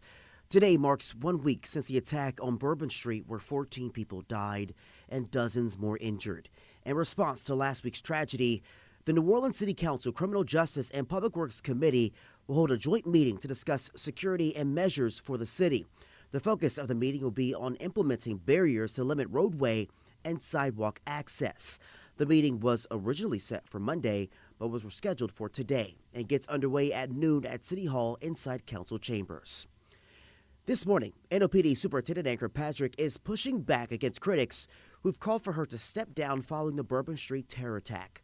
A group of faith leaders stood united in support of Kirkpatrick on Tuesday. They say she's on the right path forward for the city of New Orleans. Today, the state of Louisiana will pay tribute to Drew Dauphin, one of the 14 people who died in last week's attack on Bourbon Street. The 26-year-old was from Alabama and graduated from Auburn back in 2023. He worked at the Honda auto plant in Alabama. Dauphin was visiting the Crescent City to attend a concert the night his life was tragically cut short. A local church will hold a prayer vigil tonight in tribute to the Bourbon Street attack victims. One Accord Ministries invites the community to join them at the corner of Bourbon and Canal Streets, where they'll hold a vigil to honor the lives lost and support those affected by the tragedy. The vigil starts at 8 o'clock tonight. I'm Daryl Forges, and that's your headlines for WBOK. Have a great day. NOLA Public Schools' main round enrollment for kindergarten through 12th grade is now open. With 73 schools available through the NOLA Public Schools Common Application Process, or NCAP, finding the right school fit for your family is easier than ever. List up to 12 choices to maximize your chances and apply by January 24th. We're all in, and we hope you are too. Apply today at enrollnolaps.com. That's enrollnolaps.com. Are you ready to make a difference in your community? Join me, Randy Chambliss, and my co-hosts Dion Dana and Barry Mallory on Helping the Village Radio Show, where we raise awareness, advocate for real solutions, and coordinate supportive services to prevent and reduce homelessness. We're connecting the dots to build stronger, thriving communities. Tune in every first and third Saturday at 2 p.m. as we collaborate with local leaders, real estate investors, and nonprofits, working together to provide hope and opportunity for those in need. Helping the Village Radio Show, empowering change one community at a time. Welcome to Liberty Bank and Trust, where your financial journey transforms communities. Since 1972, our customized banking solutions power your dreams and fuel your community growth. Every dollar you invest with us circles back to empower more people, ensuring opportunities for generations. Join us at Liberty Bank. Together, we empower possibility. Visit libertybank.net to start banking with purpose. Liberty Bank. There's freedom here. It's Off the Top with Norman Robinson on WBOK 1230 AM. The unimaginable happened in our beloved city early New Year's morning. A terrorist attack on Bourbon Street, wreaking death and destruction. As we pray for the victims and the families touched by this horrific act of inhumanity, we are reminded by our health experts that all of us have suffered a measure of distress, be it ever so subtle.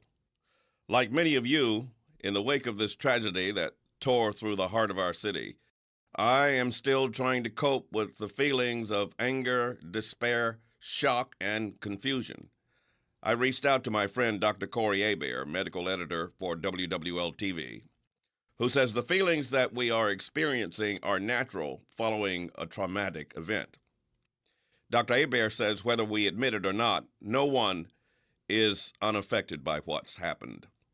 He referred me to the National Institute of Mental Health webpage, where you can find information about coping with traumatic events. Health experts define such events as scary, shocking, or dangerous experiences that can affect someone emotionally or physically, leaving us with a range of reactions: anxious, sad or angry, trouble concentrating and sleeping, continually thinking about what happened. Mental health experts say most people will recover as those reactions lessen over time. If not, they are encouraged to seek professional help. Health officials also recommend some practical things you can do for yourself. Avoiding the use of alcohol, spending time with relatives and friends who are supportive, engaging in exercise and mindfulness, or other activities that reduce stress. As we struggle to recover from this unspeakable tragedy, let's remember to be patient, kind, and compassionate with each other. We can reduce the stress and quicken trauma recovery with good behavior and gracious words. This is Norman Robinson, Off the Top.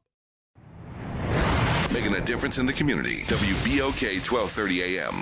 Good morning, wake up. The Good Morning Show. Good morning. On WBOK 1230 AM.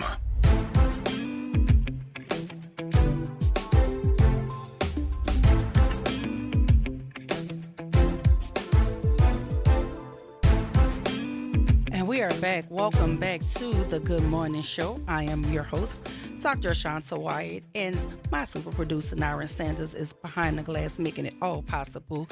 But before we went to break, y'all, we were talking about news all over. We talked about the news in St. Louis with the police officers allowing the man, not rendering aid, and the man ultimately dying of his injuries, self-inflicted gunshot wound to the head. We also talked about some young girls out of Central Lafourche falsely accusing one of the teachers at the school of sexual harassment. They went so far as to create false text messaging, sending out text messaging, creating fake email addresses. They were doing it all like a straight plot out of a Lifetime movie. And yeah, Josh, I know Lifetime is not real. It's just a guilty pleasure of mine. But you know, art imitates life all the time. Because Law and Order, SVU, all of those stories are ripped from the headlines. They just put a spin on it so that they can put it on TV. So we know this is happening somewhere all the time. And I think it's very scary, particularly for male educators, to be put in a position to have to defend themselves against false allegations, because societally, we always want to believe the victims, and you should, until you're shown otherwise that they're not telling the truth.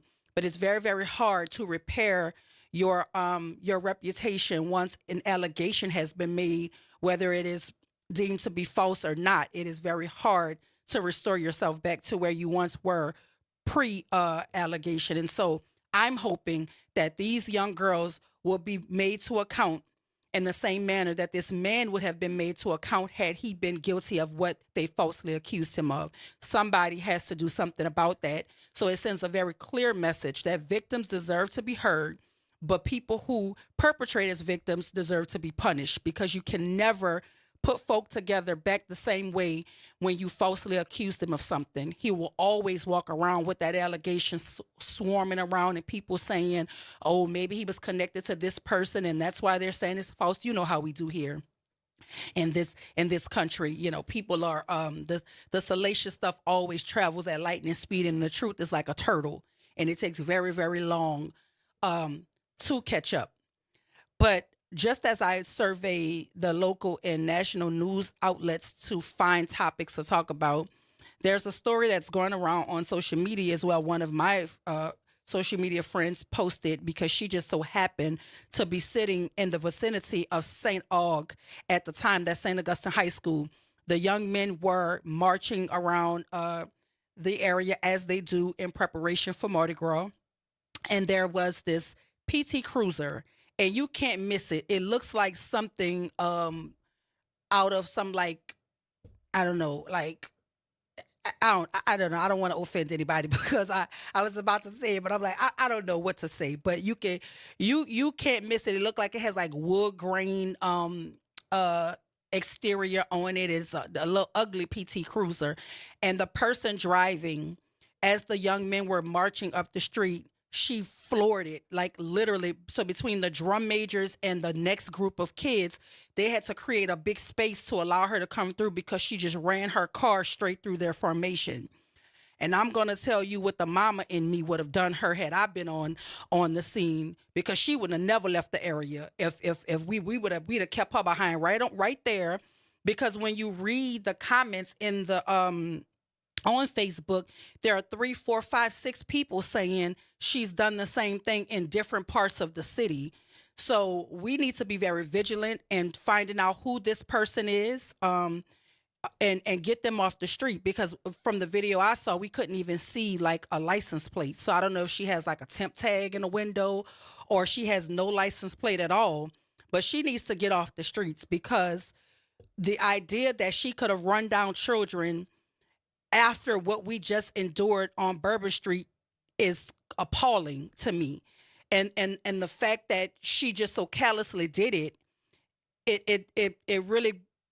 really jarred me to watch the video, because not only did she run through their formation, but she immediately turned her car around as if she was going to go back in their direction. But the video cut off before we can see what happened next. But I'm telling you, and I am a gun owner, and I live in a state where you could carry your weapon very openly. I'm telling you right now, that would have went a whole different way, because in my mind, children are in danger, and it is my duty to make certain that they're safe. And so I'm just saying, you're not going to be running no kids down in view of me. That's just me, though.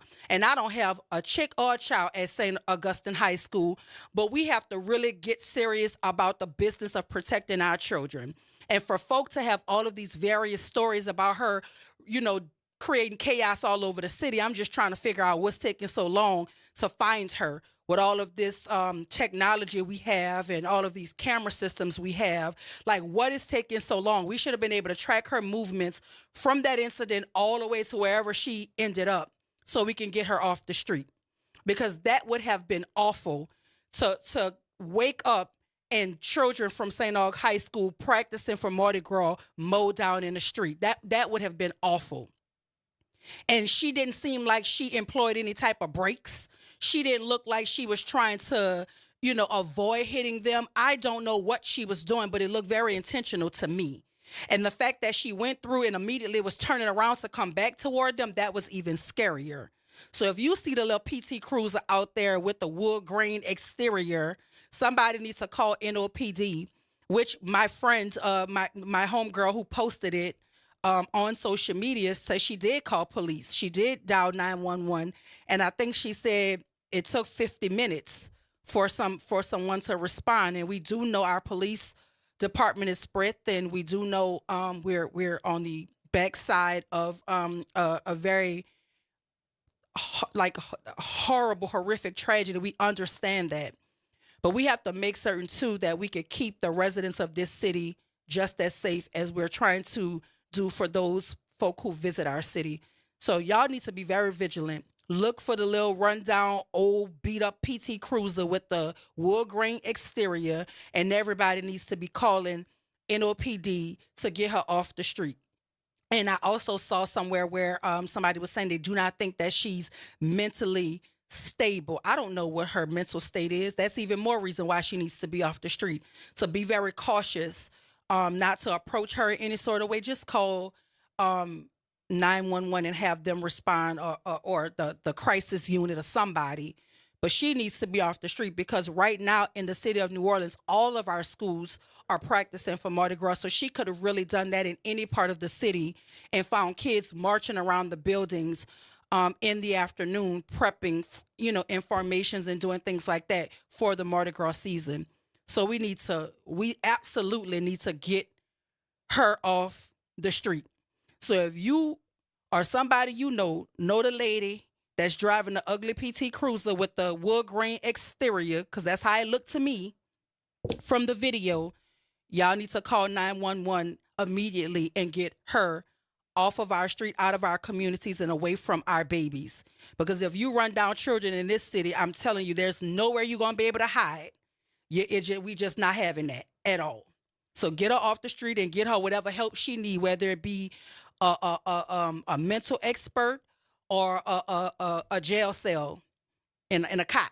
But she need to go somewhere where she is no longer a threat to the general public. So y'all be on the lookout for the PT Cruiser with the wood grain exterior. We need to get her off the street. In other news, y'all, every time something happens with a school, somebody send it to me like, hey, look, Doc, look what's going on with the schools. But I'm never shocked. And so, look, Idea charter schools. Idea schools are closing in Baton Rouge. And the article says, what's next for students? They don't ever know what's next for students. They just make the decision to pack up and ship out without any thoughts for the families and children they're leaving behind. So it says Idea Public Schools expanded to Baton Rouge in 2018 and were expected to be as successful as its Texas schools. The article says they expanded in Baton Rouge, but as of January 7th, Idea Public Schools announced its plans to close both locations in Baton Rouge, Idea Innovation and Idea Bridge, at the end of the school year. It says Dr. Naomi, hopefully I'm saying your name right, I'm sorry if I'm not, Donoso is the Chief Executive Officer for the nonprofit organization New Schools for Baton Rouge. Where have we heard that at? New Schools for Baton Rouge. I'm going to leave it at that. Which invests in high-quality charter schools in Baton Rouge area. She says the decision for Idea to close was the right one. This is what the charter movement is about. It's about autonomy for accountability. And so Idea had the autonomy to run their schools as they saw fit. But at the end of the day, they held themselves accountable for not delivering on excellence, Dr. Donoso says. I'm going to pause right there, because I don't know if y'all heard what I heard, but I heard it. I don't know if I would have given this quote, but this is what she said. This is what charter movement is about. It's about autonomy for accountability. And so Idea had the autonomy to run their schools as they saw fit. But at the end of the day, they held themselves accountable for not delivering on excellence. So what I'm hearing her say is they were able to open and do what they wanted. And what they wanted didn't work. They decided to close it. So that's the accountability that the doctor is talking about. The accountability to just close. What about the accountability to the children and families that you're leaving in your wake? Who's accountable to them? I have a problem with that, Dr. Donoso. She tells WAFB, the Idea Public School officials, New Schools for Baton Rouge and the East Baton Rouge school system will be meeting next week to discuss the options moving forward. It is ultimately the responsibility of East Baton Rouge schools to decide what is next. But there are a few obvious options on the table. Did y'all hear that? They could do what they want. They could come in your city, open up their schools, and when what they're doing don't work, they could just close it down, and then they could blame it or leave the responsibility to the school district to figure it out. That's basically what the article is saying. It says it is ultimately the responsibility of East Baton Rouge schools to decide what is next. But there are a few obvious options on the table. Well, if it's ultimately the responsibility of the East Baton Rouge schools to decide what's next, why y'all had so much autonomy to do what y'all want when the building was open, to do what y'all want when y'all decided to close it? But now that you've done what you wanted and what you wanted didn't work, now it's the responsibility of the school district to figure it out. That don't sound familiar to y'all?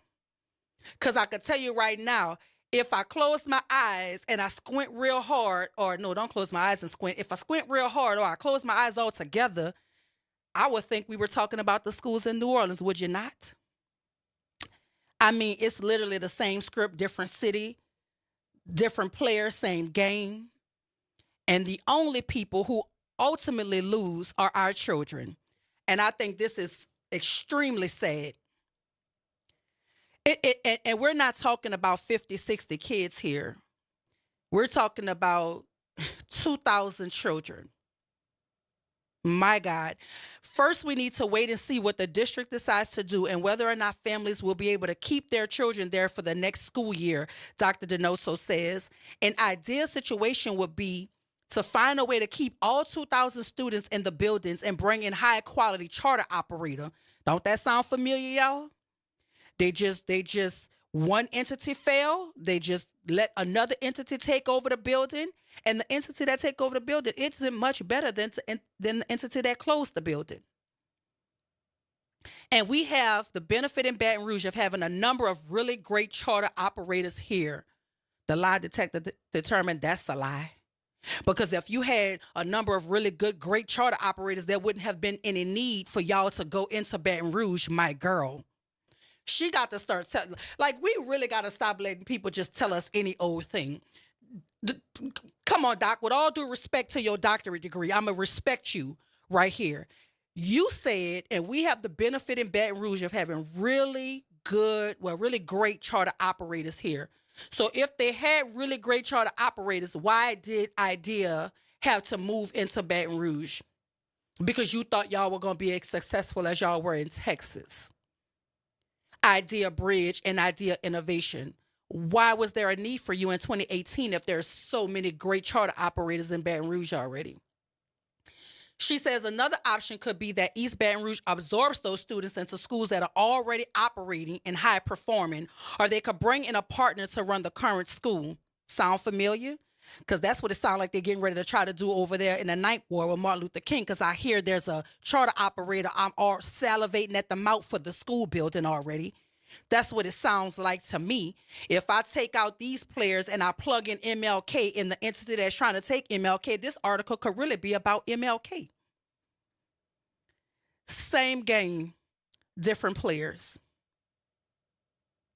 Same game, different players. I don't know if y'all want to talk about this, but I know who do. The phone lines are open, 504-582-9422. Good morning, Reverend Calhoun. Welcome to the Good Morning Show. Good morning, Dr. Wyatt. Is it the same, different players? Or is there really a consortium of same people, all these people connected together? 2,000 students? 2,000. Do you realize? Can you imagine how much money came through that organization? Oh, I could imagine. Just follow the MFP. Yes. Yeah. So this wasn't about them and educating children and how well they could educate children. It was more about them making the money. They made as much money as they can off of this system, and now they're moving on, bringing their money back to Texas or wherever they came from. The same as we're speaking now, you coming down to having a real understanding, I hope, of what's really going on with this management system. This is not about children. It never was. It's always been about money. Anytime you put that monetary incentive involved in it, all the other stuff goes out the window. How in the world could she say that at this level we are here and we're going to make the decision now to give up the charter because we can't do no more to educate our children? Well, do they actually understand the impact that closing a school actually has on the families, on the community? People are not understanding this money thing is killing our children because it's creating more of a have-not society than we have, a have society. Education was the thing that moved us to another level, that helped our mothers and fathers mold us to say, go get an education. Now you're taking away, what are you really doing to children in this? And I'm passionate about it because it's hurtful to see that they got a group of people that sit and look at this destruction that's supposed to know better. What is the school board of East Baton Rouge doing? What is our school board actually doing? All the thing they're going to do is authorize and deauthorize schools? Yep. That's going to be their function. We have people coming into MLK now, not to try to talk about a transition. They're talking about what the building needs or what repairs are needed for another organization to come in. And yet they still have not defined why the school has closed. Yeah. You know, and I've asked you on several occasions, are we now closing these schools? Because my understanding was that we had to close F schools. King is not an F school. It's a D school. It was an F school last year. It was raised from the F to the D. So there was improvement. Now you're telling me what? That we're going to close these schools. There are so many issues here that to me, Dr. Wyatt, it boggles the mind.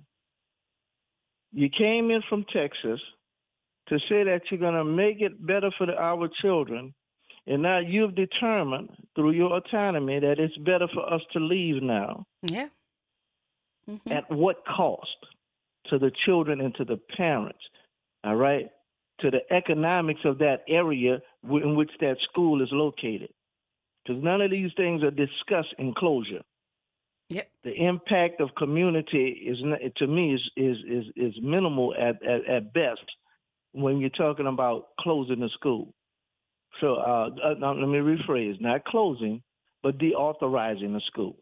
Yeah. So I'm trying to figure out: is this the same people that's in the New School for New Orleans network, or because it seems like there's a network of these same people that infiltrates the school, the state, gets themselves in a position.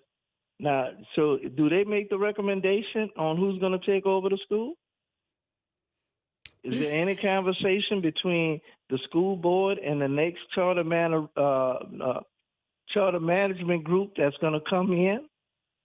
Is there any conversation prior to the closure as to they already know who's coming into that structure, into that building?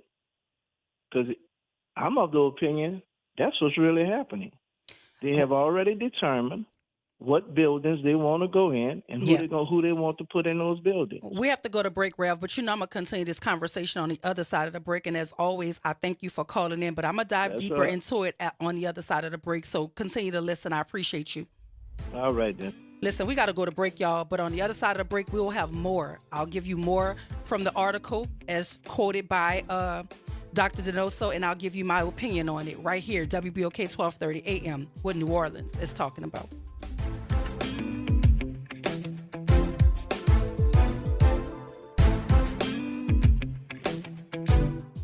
This is a story of the one. As a maintenance specialist for University Housing, he knows college students can major in wear and tear. Plus, housing so many students doesn't leave a lot of room to house all the supplies he needs. That's where Grainger comes in. With over 1 million industrial-grade products and fast, dependable delivery, Grainger carries the quality products he needs so he doesn't have to. From a new door hinge to a whole new faucet. Call, click Grainger.com, or just stop by. Grainger, for the ones who get it done. Hi, this is Cary Grant. Let's elevate every Tuesday through Thursday from 6 to 7 p.m. as we discuss the community, the country, and the world, from politics to current events and sports. We look forward to your input and continuing the quality programming on your community station, WBOK. Join us every Tuesday through Thursday, 6 to 7 p.m. on Elevated Conversations, the Arnie and Cary Show. Flu cases are at critical levels. I'm Dr. Takesha Charles Davis, President and CEO of New Orleans East Hospital. It is so important that our community gets its flu vaccine. Millions of people are hospitalized every year with flu complications, and thousands of those cases result in death. Flu Ready NOLA urges you to protect yourself and your loved ones by getting your flu shot today. Visit a healthcare provider, pharmacy, or hospital to get your shot and be flu ready, The NOLA. New Orleans Jazz and Heritage Foundation is the nonprofit organization that owns the New Orleans Jazz and Heritage Festival presented by Shell. With the funds generated from Jazz Fest, the foundation invests in Louisiana companies through economic development, cultural enrichment, and free educational programs. To learn more about what the New Orleans Jazz and Heritage Foundation does, please visit www.jazzandheritage.org. New Schools for New Orleans wants to send a special shout out to our partner, the All-State Sugar Bowl. During the holiday break, over 30 teachers have the opportunity to ride in the New Year's Eve parade, and boy, did they have a blast. In addition, we had over 60 teachers attend the All-State Sugar Bowl game. Out of the 60, 11 teachers received a $1,000 gift card to purchase needed supplies to enhance the learning experiences for their students. Thank you, All-State Sugar Bowl, for your commitment to NOLA's teachers. Hey everybody, it's Kimber White Dupree. And it's Graylin Bryant Banks from the front porch. We're coming up next. Good morning, Wake Up. The Good Morning Show. Good morning. On WBOK 1230 AM.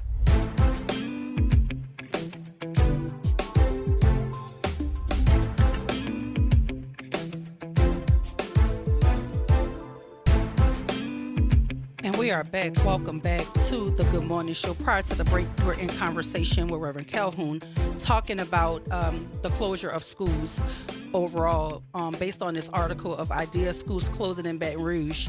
And I thought it very appropriate to read a quote from Dr. Donoso. She's in this article quoted as saying, back in 2018, Idea School started out strong but couldn't recover after the pandemic. She says that both Idea Bridge and Innovation have been failing schools for years, which is why now is the time to make a change. The research shows that when a child sits in a failing classroom for 3 or more years, it significantly impacts their life trajectory, Donoso says. We didn't need you to tell us that, but thank you for that. It is a tough ask to ask an organization that is successful in one state to transplant itself into a different state with a whole new accountability system, different set of contextual circumstances in the community, etc. So I don't know if y'all heard what she didn't say. So basically, they're successful in Texas. So she's saying it's tough to ask them to then come from Texas to come to Louisiana, excuse me, with a whole new accountability system, different set of contextual circumstances in the community. So my push on that would be, is that not the groundwork that you should have done before you decided to transplant your schools in this state? Like to me, that is the groundwork that has to be done. You have to understand the feasibility on the front end. You don't get to come and experiment and then say, oh, well, this is much different than what we have in Texas. And so it's very, very hard for us to thrive here because the accountability system is so different. Did you not know the accountability system when you decided to put your schools in Baton Rouge? Or did you see an opportunity? Because that's what I'm thinking is happening here. They see the vulnerability in our school system in this state. I just looked at a list of the 250 best school districts in the country, and Louisiana don't have one district on it, not one. So why would you want to come here to experiment on our babies who are already struggling, who are already at the bottom in terms of academic outcomes? And then you say, your schools were failing for years, but yet you decided in 2025 that enough was enough. Even though you tell us that the research says that a child sitting in a failing classroom for 3 or more years drastically impacts the trajectory of their life. But you've been here since 2018 and you're leaving in 2025. So 2019, 2020, 2021, that's your 3 years right there. 2022, there go another year. 2023. So you knew that you were doing a detriment to our kids, but you kept going. You just kept on going. I guess you were just hoping and praying with all those well wishes, with all that autonomy you had, that something would just magically happen. Now there's 2,000 children left behind because people wanted to play school in Baton Rouge. I'm just appalled at how folk could keep doing the same thing, the same way, and expecting to get a different result. I don't think they're insane. I think we insane for allowing them to continue to do it. Because all Baton Rouge had to do was look next door to New Orleans and say, that's not even working over there. Why would we accept that over here? And then old girl literally said, we had the autonomy to do what we want, so we did what we wanted. When what we did wasn't working, we decided to leave it up to the school system. They could figure it out. That's what she said. What that sound like, y'all? And then when they leave it to our school system in New Orleans to figure it out, guess what they do? They just decide to deauthorize. They don't decide to fill the gaps with the needed resources, because if Martin Luther King is not failing, then we need to figure out what resources Martin Luther King needs to keep Martin Luther King operable for the kids. But no, there's a nice, big, scary charter organization that wants the building. And because they're connected to the right people with the right last name, they're going to get the building. That's what's going to happen. And I think it's very sad because I'm going to say this again, we had so many schools, 39 of them to be exact, before Martin Luther King, that we could have put our foot down 39 other times. So when they got ready to do this to Martin Luther King, you could have said, not on my watch, because you done knocked them down 39 times. They're not going to come for Martin Luther King. But they came for Martin Luther King because the 39 times before Martin Luther King, we just said, well, that's not my business. That's not my school. That's not my children. It's not my neighborhood.